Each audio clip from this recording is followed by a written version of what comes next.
Welcome, everyone, to our College of Education First Gen Me podcast. This platform is designed to provide a space for our first-generation college graduates to share within a small space of time valuable nuggets. And you know, we have had some valuable nuggets placed upon us in these past few episodes. So today I am so proud to host our event. You know, I am Dr. Jackie Thomas Miller, the Director of Advising and Retention, affectionately known as Dr. Jackie. I have with me today our special guest, Dr. Benjamin Mason. Dr. Mason is a faculty member here in the College of Education. Welcome, Dr. Mason. Thank you for inviting me today, Jackie. Well, we are so excited to have you, and you know we always start out with this one special question. What does the first generation college graduate identity mean to you? Right.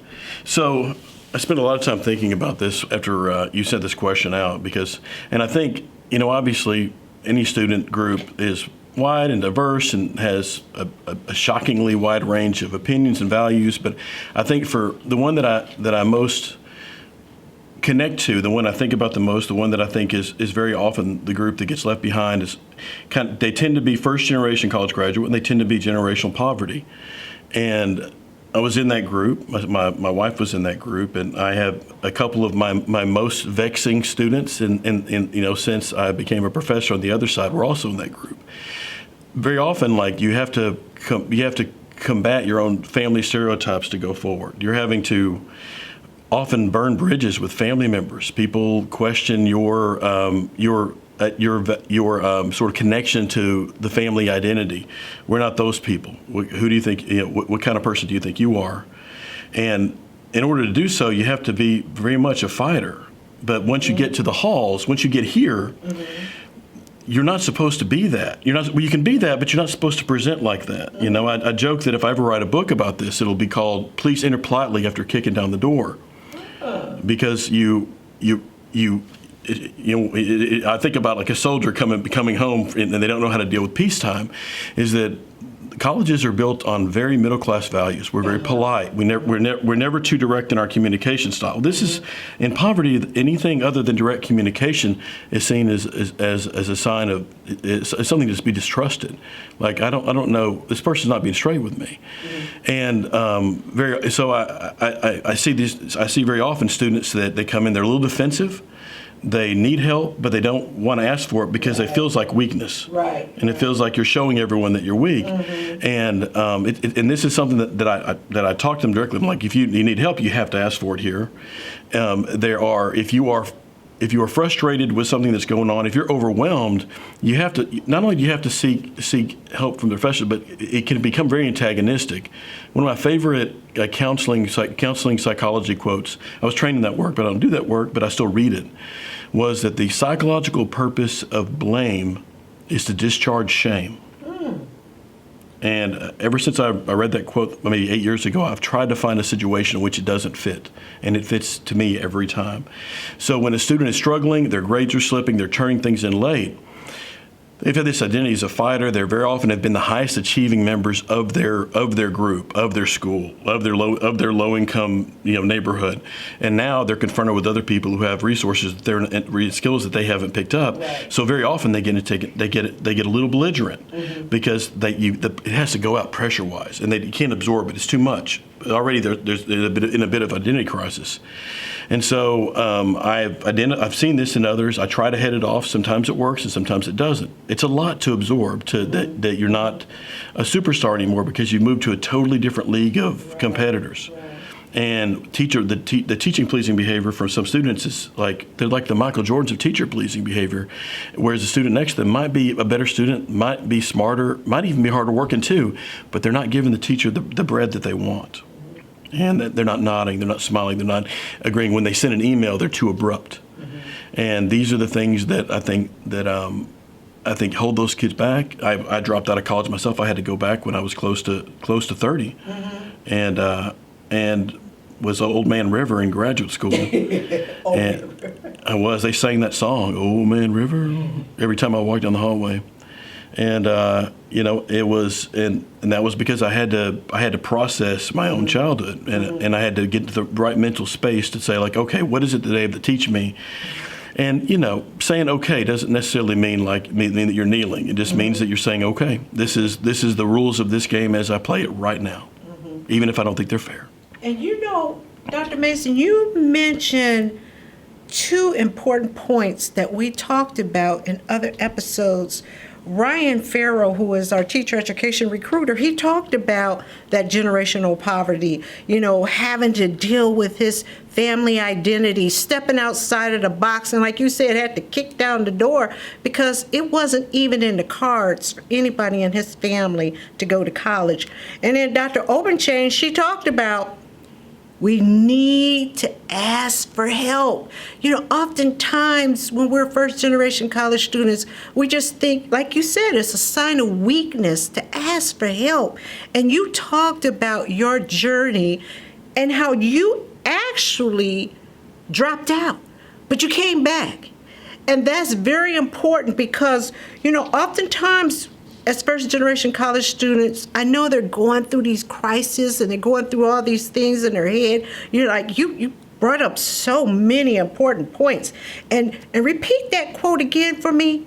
You gave another quote about the psychological purpose of blame is to discharge shame. Yeah, that is something that we need to post and reflect upon as first generation college students.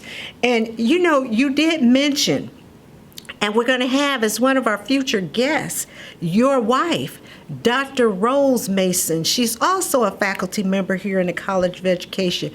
Now, when you entered back into college at the ripe old age of 30, yeah, that's right.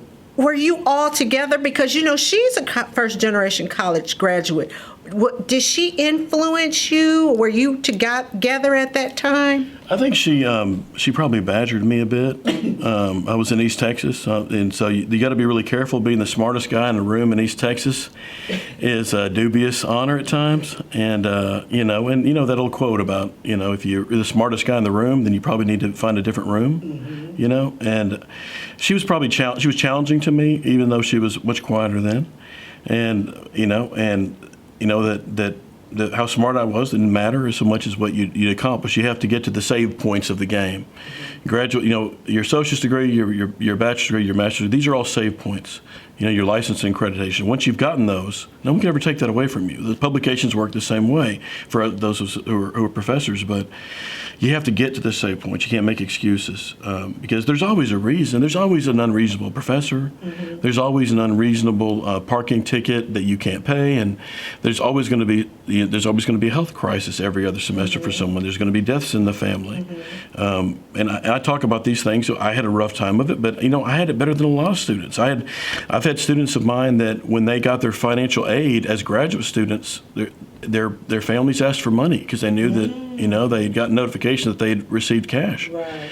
And so they were expected to essentially subsidize the family need with the student loans, with borrowed money that they're probably still paying now.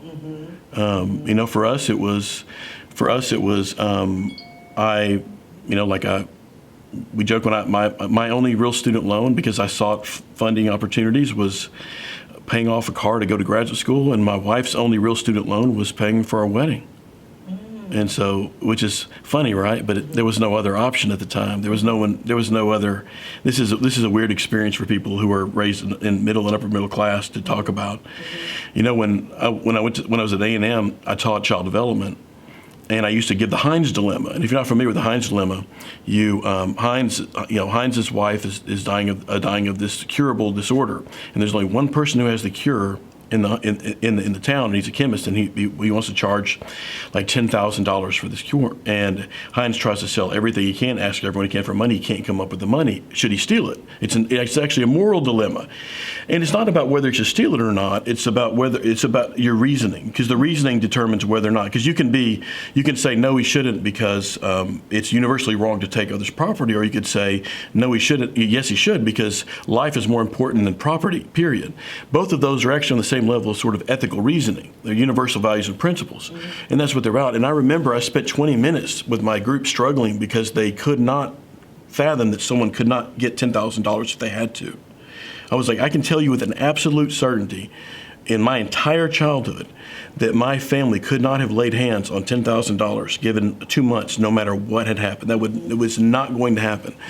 And so eventually I got so tired of it and it repeated the next semester. I was like, $10 million is what the cost for the drug, because they were like, okay, you're right. So we can't come up with 10 mil.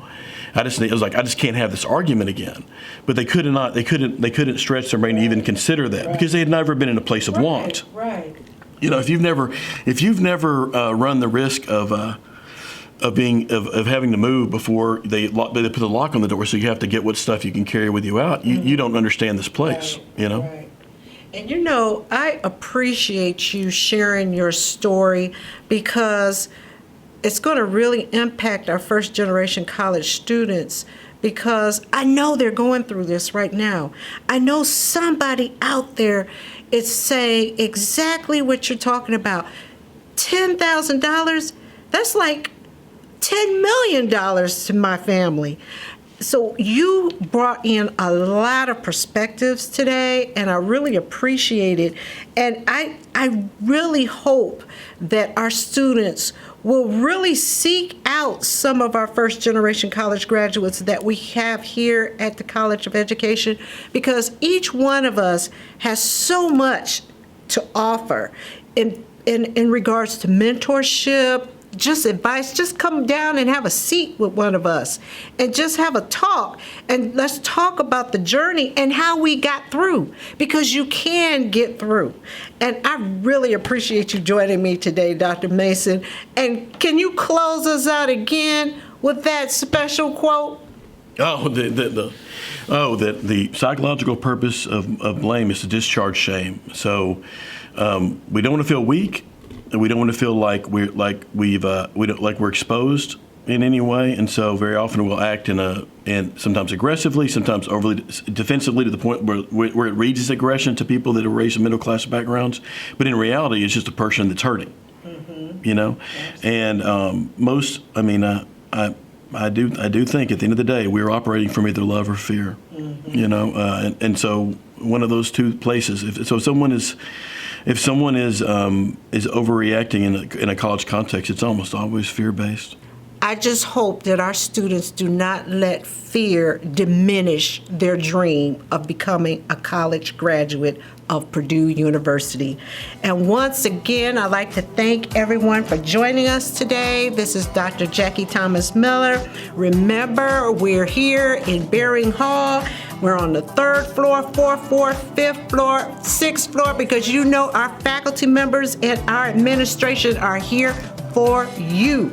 So we hope that you enjoyed our episode today, and we look forward to you joining again soon. Thank you.